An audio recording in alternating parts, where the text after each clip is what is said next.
Tu penses tout savoir sur les LED? Tu penses maîtriser le pouvoir du transistor? Ça, c'est sûrement ce que tu pourras dire à la fin de cette vidéo. Salut, c'est JC, bienvenue dans cette nouvelle vidéo. Et bon, mon cadeau? Merci.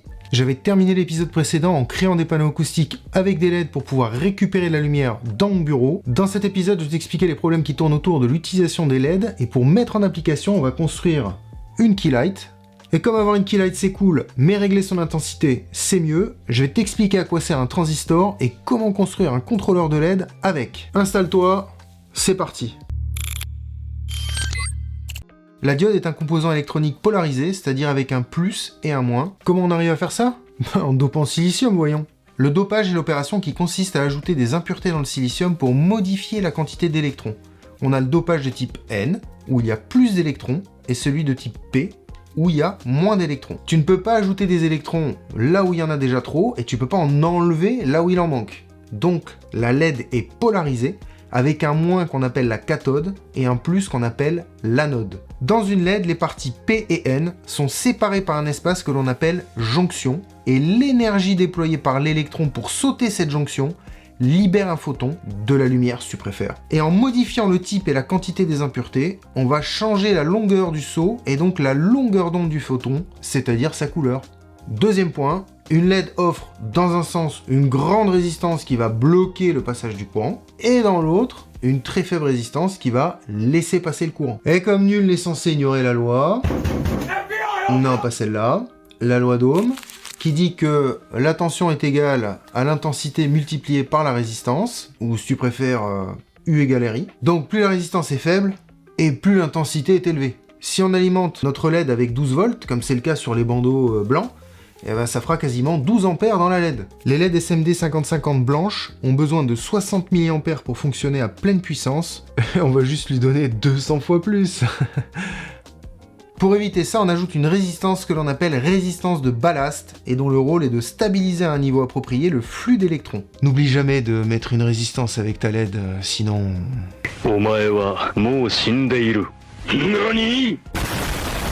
Et c'est là où normalement je t'indique comment calculer la valeur idéale de la résistance en fonction de la tension et de la couleur de la LED. Ah, flemme. Peu importe le ruban, blanc ou RGB ou même adressable, il y a déjà des résistances dessus, donc pas besoin de faire de calcul. Maintenant tu sais brancher une LED dans un circuit et tu peux soit l'allumer, soit l'éteindre. Et maintenant, je vais t'apprendre comment on fait varier son intensité lumineuse. On pourrait, comme les ampoules à filaments, faire varier la tension. Si je fournis 12 volts, la LED est éclairée à fond, et si je fournis 6 volts, elle brille à moitié. Comme tu peux le voir sur cette vidéo, la LED ne s'éclaire qu'à partir d'environ 7 volts, et brille à fond à partir de 10 volts. C'est compliqué à utiliser parce que la relation entre la tension et l'intensité lumineuse n'est pas linéaire. Bon puisque la tension ça marche pas, on pourrait se dire on va faire varier l'intensité. Et ça paraît logique. Moins il y a d'électrons qui franchissent la jonction, et donc qui libèrent des photons, et donc moins il y a de lumière. Le problème c'est que l'indice de rendu des couleurs, ou CRI en anglais, n'est pas garanti. Les LED rouges s'éclaircissent, et les autres virent au bleu à cause du changement de température de la jonction. Il nous reste une dernière technique, c'est la modulation à largeur d'impulsion. Le principe est très simple, on allume et on éteint la LED très rapidement, sans modifier ni la tension, ni l'intensité, comme ça elle a une brillance parfaite. J'ai une page qui explique ça en détail sur mon blog, et comme tu peux le voir, le souci, c'est la fréquence à laquelle on allume et on éteint la LED. Si la fréquence est trop basse, on voit clignoter la LED, et il faut monter au-dessus de 240 Hz pour voir ce phénomène disparaître grâce à la persistance rétinienne. Alors, si tu t'en sers comme lumière d'ambiance, super. Si tu t'en sers comme éclairage pour faire des vidéos comme moi, faut ajuster la fréquence PWM. J'ai fait un petit programme qui me permet de tester différentes fréquences PWM. On commence à 100 Hz, on positionne le cycle de travail à 25%. C'est très important, on va pas modifier le cycle de travail. Et dans la fonction loop, on vient modifier cette fréquence PWM grâce à la fonction analog frec. J'ai fait le test avec l'obturation à 1/30, et tu peux voir les différentes fréquences PWM. En montant petit à petit, on voit que chaque fois que la fréquence PWM est un multiple de la vitesse d'obturation, on voit les scintillements. Plus la fréquence est haute, moins l'effet est visible. Avec une obturation à 1/60, c'est quasiment la même chose. Il faut monter la fréquence PWM pour se débarrasser de cet effet de scintillement. On peut se dire, on n'a qu'à monter la fréquence PWM à 20 kHz, ou au maximum, le maximum c'est 40 kHz, et comme ça, on n'aura pas de soucis. Mais plus tu augmentes la fréquence, et moins tu as de paliers pour régler l'intensité lumineuse. À 20 kHz, à 40% on est déjà au max de la luminosité, et plus on diminue la fréquence, et plus on peut ajuster finement l'intensité du ruban. Il n'y a pas vraiment de paramètres parfaits, ça dépend de ton utilisation. Voilà le programme que j'utilise pour tester la finesse du réglage de l'intensité lumineuse. Tu choisis ta fréquence PWM, et dans la fonction loop, ça va modifier le cycle de travail par palier de 1%.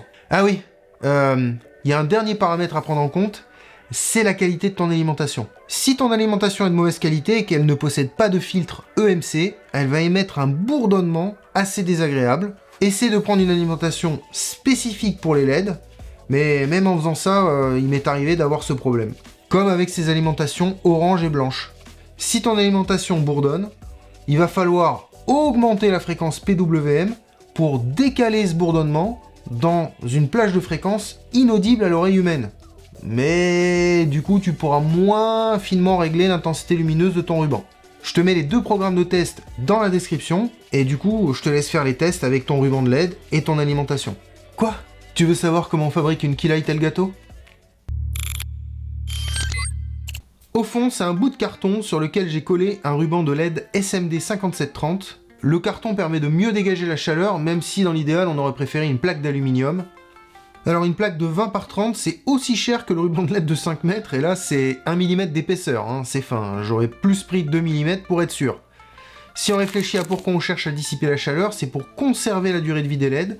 Pour les 5730, c'est 54 000 heures à 55 degrés. Sérieusement ? Je m'attendais à plus. 30 degrés ? On va arrondir à 55 degrés parce que j'ai pas d'autre valeur. On va dire que ma Keylight, elle va tenir 54 000 heures, quoi. Ça fait... 6 ans. Oui, alors ça, c'est quand elle reste allumée en continu, quoi. Et ma Keylight, je l'allume uniquement quand je tourne. L'aluminium, c'est non, en fait. Ensuite, l'idéal pour répartir la lumière de manière uniforme, c'est d'utiliser un diffuseur spécifique. Alors, j'ai pas acheté la feuille d'alu à 12 balles, mais j'ai acheté le diffuseur à 10 €. Mais c'est pas ça. Non, c'est pas ça. C'est une feuille de papier avec un bout de plexi à 2 €. Suffit juste de positionner la feuille à quelques centimètres des LED, et hop, le tour est joué. Pour tenir le tout, j'utilise une cornière en aluminium. Voilà les dimensions de ma lumière, c'est quasiment les dimensions d'une feuille A4, 21 par 30. Idem pour ma fill light, et grâce au pouvoir du transistor, je peux ajuster finement l'intensité lumineuse de chacune des couleurs. Oh Moshiroi senpai. Watashi no shikara hakari shirenai. Yamete, lycée sensei. Minero. Pour la faire tenir, j'utilise une perche de micro que j'avais achetée sur Amazon pour mon ancien micro, et comment dire... Cette perche, c'est vraiment de la merde. Et comme je ne jette rien, finalement, elle me sert très bien pour ma Keylight que je manipule très peu. C'est pas le sujet, mais je te mets le lien dans la description vers la vidéo de EVblog pour que tu te fasses une idée de la qualité des lumières Elgato, et surtout que tu puisses lire la tonne de bons commentaires qu'il y a à leur sujet.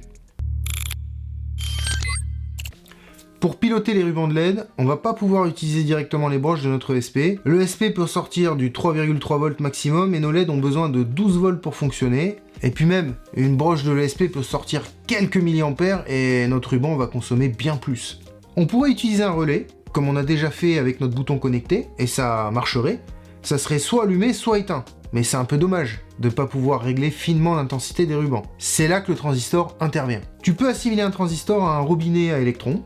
Il y a une porte qui permet d'ouvrir et de fermer le robinet, que l'on va relier à une broche de notre ESP8266, comme par exemple D1, D2, D5. Un drain qui va récupérer les électrons, que l'on va connecter au moins du ruban, c'est ce qui consomme le courant, et la source qui retourne, comme son nom l'indique, à la source du courant, et qu'on va connecter au moins de l'alimentation électrique. Sans rentrer dans les détails parce que c'est pas vraiment le sujet de la vidéo, ce type de transistor MOSFET est appelé NPN, et il existe son alter ego, le transistor PNP, qui se branche pas entre le moins du ruban et le moins de l'alimentation, mais entre le plus du ruban et le plus de l'alimentation. Petite subtilité, N'oublie pas d'ajouter une résistance entre la porte et la source pour que la porte se referme automatiquement lorsque l'on veut éteindre notre ruban de LED.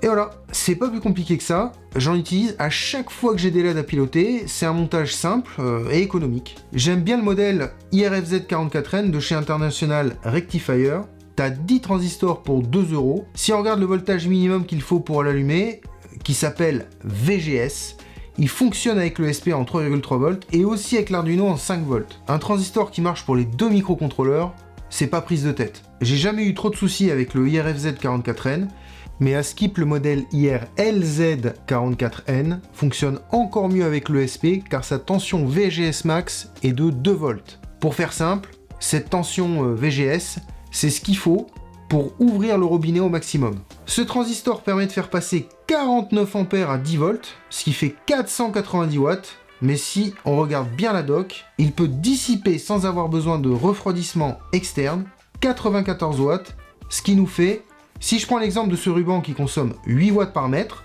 ça fait 94 watts divisé par 8, soit quasiment 12 mètres de LED, pour 120 LED par mètre. Si tu prends un ruban de 60 LED, tu pilotes quasiment 20 mètres de ruban avec un seul transistor. Si tu veux mettre plus que 20 mètres de ruban, il va falloir refroidir le transistor comme avec ce petit dissipateur. La théorie c'est fini, passons à la pratique. La platine que je vais faire va devoir piloter la keylight, et tant qu'à faire, elle pilotera aussi les deux panneaux qui sont derrière et à droite de mon écran. Mais non, ça fait un contrôleur 3 voies. Ça va nous coûter 30€ si on en achète 3 sur Amazon, ou bien 13€ si on n'est pas pressé. On va voir, hein. Pour faire notre platine de contrôle, on va avoir besoin de 3 transistors pour 60 centimes. Les résistances, t'en as 300 pour 2€, il en faut 3, une par transistor. J'utilise souvent des résistances de 1 kg, mais après tu peux prendre un assortiment, ça fait 2 centimes. Et évidemment, un ESP8266 pour 2€, un régulateur de tension pour fournir du 5 volts à notre ESP pour 55 centimes. Souviens-toi, on en avait déjà utilisé un pour notre bouton connecté du JC, il nous permettait de convertir le 5 volts du Rimolex pour savoir si le PC était allumé. Sauf que cette fois-ci, il va convertir le 12 volts de l'alimentation en 5 volts. Pratique, et ça permet d'économiser un chargeur USB qui à mon avis coûte beaucoup plus cher que 55 centimes. Des borniers pour visser les rubans de LED et les fils de l'alimentation, il nous en faut 2 pour 40 centimes. Et ça nous fait une platine pour piloter 3 rubans à moins de 4€. Alors si on compte tout, il va nous manquer pour finir ce projet une alimentation pour LED à 12,29€, 3 rubans de LED SMD 5730 à une densité de 60 LED par mètre pour un total de 16€. Ça fait pour tout le projet 32€. Voilà le schéma dans sa globalité, on va commencer par le plus simple. En bas à droite, on a l'alimentation connectée au 220 et qui fournit 12 volts. On va y brancher directement notre régulateur et de l'autre côté, on va le relier à notre ESP. À droite de notre ESP, on retrouve 3 fois le même montage, à savoir un couple transistor-résistance. Les portes des transistors sont reliées à une broche de l'ESP, dans cet exemple D5, D6 et D7. Les drains des transistors sont connectés au moins de chacun des rubans de LED, et pour finir, chacune des sources des transistors sont reliées à la borne moins de l'alimentation. Et voilà, c'est pas plus compliqué que ça, le plus dur c'est d'avoir la patience de tout souder, et c'est ce qu'on va faire.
Même s'il ne figure pas sur le plan, j'ajoute un condensateur de lissage qui a pour rôle d'encaisser les chutes de tension qui surviennent quand on allume les rubans.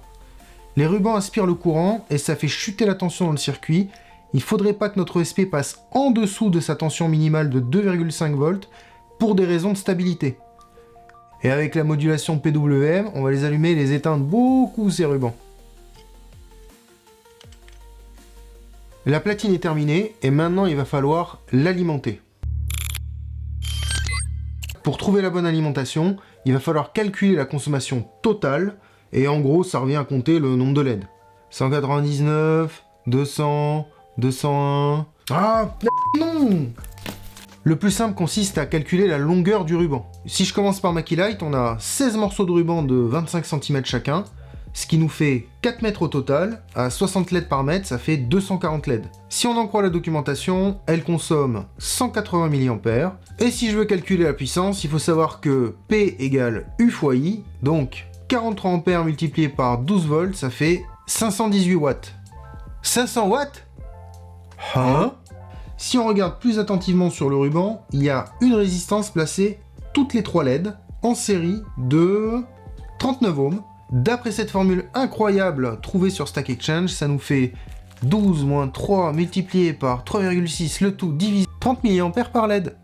Mais qu'est-ce que vous êtes fort en maths, JC Sensei? Pas vraiment. Si j'avais été plus sérieux en cours, si j'avais écouté mes professeurs, si j'avais fait mes devoirs à la maison... Ceci est un message de JC Sensei destiné aux personnes en difficulté scolaire dans une école d'informatique montpelliéraine. Ah ouais, 7,2 ampères, c'est plus raisonnable, ça fait 86 watts. Même opération pour les panneaux, ça fait 3,60 m linéaires, avec 60 LED par mètre, ça fait 216 LED. Et pour le panneau qui est à droite de mon écran, comme c'est du 120 LED par mètre, ça fait 432 LED. J'ai utilisé pour le panneau derrière mon écran les mêmes LED que pour Macilight, donc ça fait 13 ampères. En revanche, pour le panneau à droite, ce sont des SMD 3528 qui consomment 20 mA, donc multiplié par 432, ça nous fait 8 ampères 64. Pour les deux panneaux, ça nous fait quasiment 22 ampères, soit une puissance totale de 264 watts. Si on récapitule, ça fait 86 watts la Keylight, 264 watts les deux panneaux, ça fait un total de 350 watts. Bon, alors 300 c'est pas assez, et donc une alimentation de 400 watts c'est 14 €. Ça me laisse 50 watts de marge, comme ça l'alimentation est pas stressée et il y a du coup moins de risque qu'elle bourdonne. Une fois certain que tout fonctionne, je viens coller un morceau de carton sous ma platine pour la protéger. Comme elle est sous mon bureau, et pour être sûr de ne pas mettre de coup de pied, je l'installe dans une boîte en carton. Je mets des raccords jack pour plus de simplicité si jamais je dois démonter la platine ou les panneaux. Avec des étiquettes bien sûr, pour pas me tromper.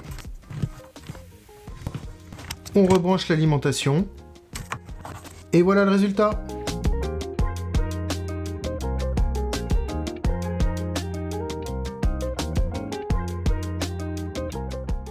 Mais non, c'est déjà la fin de cette vidéo.